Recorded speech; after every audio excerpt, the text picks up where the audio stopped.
Hi, I'm Deborah Martell, and this is my painting Sweet Spot. It's an encaustic painting.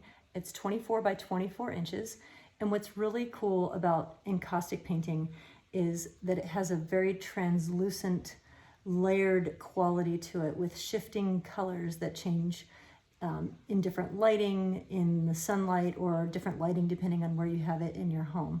Encaustic is taking molten beeswax, damar resin, and pigment, melting it into a liquid state, and then putting it on my panel, and then reheating it and manipulating it to create my work. I'll show you a little bit about how I do that. The painting is 24 inches by 24 inch square, and you can tell it's really actually difficult to take a still image of this because there are translucent multiple layers of color that you see when you look at it from different angles. So different times of day, different lighting, sun, different angles. You can see my shadow in there for a minute. Just bring out different color aspects. It's painted on a 2-inch birch panel, so it's ready to hang. You don't need to frame it. You can frame it if you want to, but they can just stay as they are without a frame. This is a work table area that I've kind of put together to show you a little demo.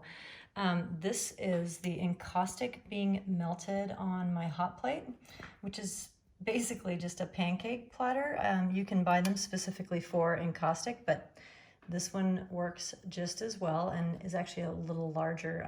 I prefer the larger area just because sometimes I work on such large pieces.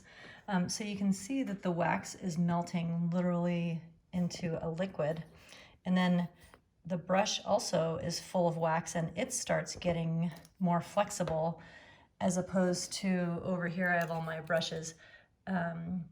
This one is really stiff because it basically is solid wax again. So every time I want to put a color on a panel, I need to melt everything, and then I can pick up the wax. I should call it encaustic, really. And I can add it to my pieces in quick brush strokes.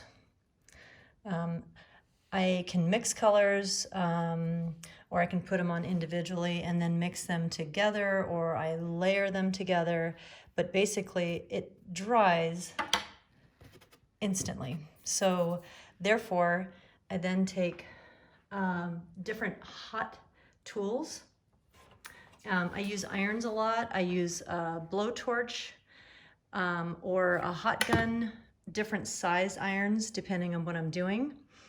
And then I'll just literally go back over it to re-melt the wax, and then also kind of move it around on the panel to get the effects that I want, or possibly even picking up wax to expose lower layers. And I'll just keep working on panels until I get the effect that I want.